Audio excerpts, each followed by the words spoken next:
This is a new 3DS. I had to pay special attention not to say DSi XL, because that's what I'm usually used to working on. This is...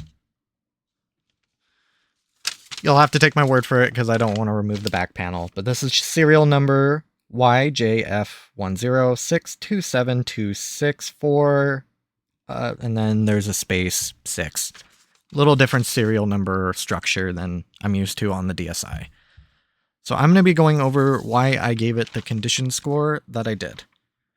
The shell, the physical condition of the shell, which is the 4 main shell pieces and these 2 panels, I gave a 3 out of 3 and excellent. Now, these top panels are brand new. They are aftermarket, third party from AliExpress. And for the most part, they're pretty good. I mean, the things that I noticed specifically, these marks are probably from my finger, is you can see how the light kind of bends around this area. It almost looks like it's bulging, but I mean, it's not. And then there's also like a weird sort of like patchy sort of thing right there. I mean, I'm having to look for this. It shouldn't be too noticeable at glance, I don't think.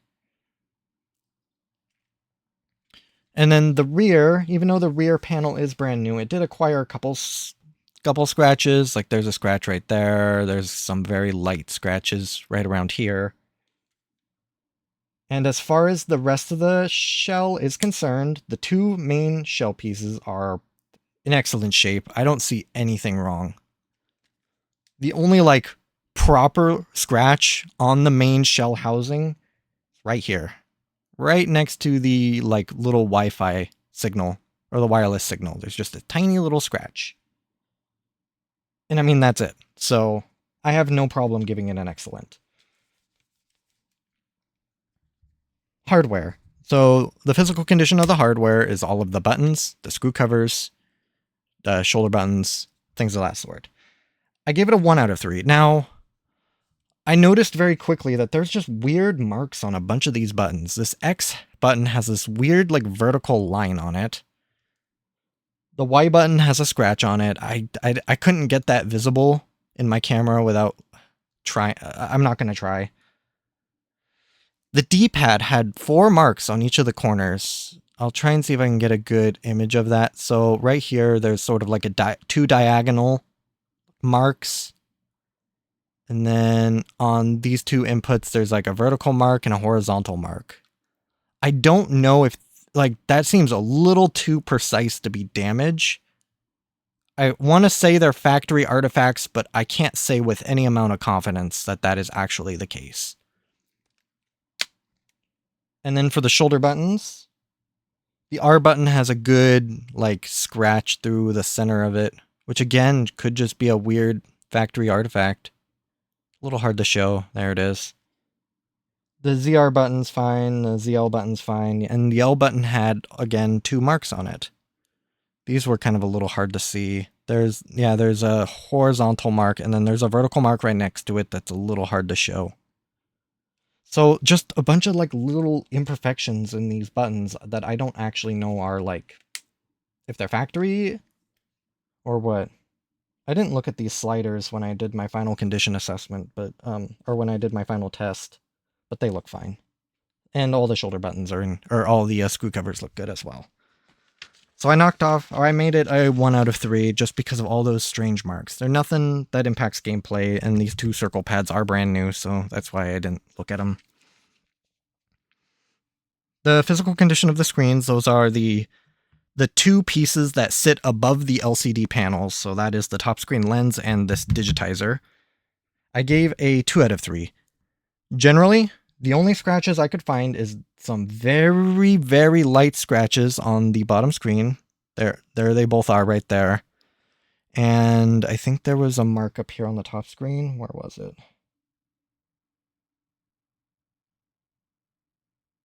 Oh no, never mind, I guess. I mean, like right there, there's a tiny little mark. Right, like right there, just a little, really little guy. And the thing about it is, These two screens have screen protectors on them. Those could be superficial damage to the screen protectors. I did not apply these screen protectors, so I don't know how old they are or how much use they've seen before they were or after they were applied.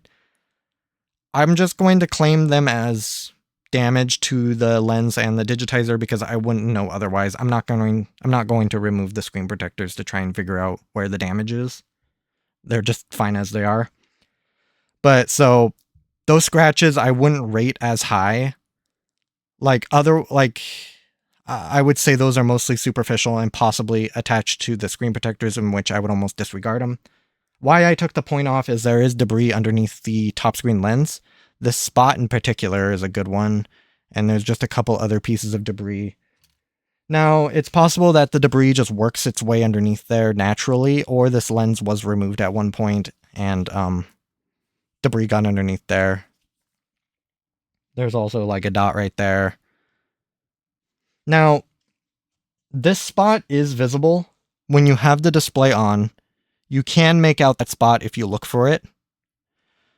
I would say with my setup, it's not worth me trying to remove the lens to get that piece of dust out because I will make it worse. Like that's not a question with the setup I have right now. The environment I'm in is very dusty. As you can see, I'm trying to combat dust off the screen as I'm doing this.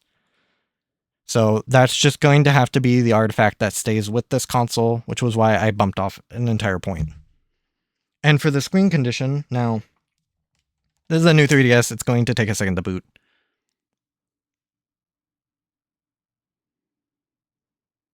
The screen condition, I guess I should say while I'm waiting, are the actual LCD panels. I'm looking for any sort of distortions, yellowing, dead pixels, things of that sort, and these screens are perfect. I have no problem with them. Now, the thing about these screens is, for those who care, these are TN panels. Both of them are. I mean, I could show that, actually. And I'm also launching a homebrew launcher, so this is running custom firmware.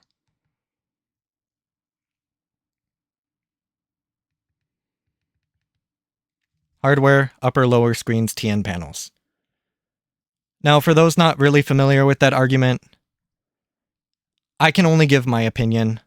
I think the argument between ISP and TN panels is dumb.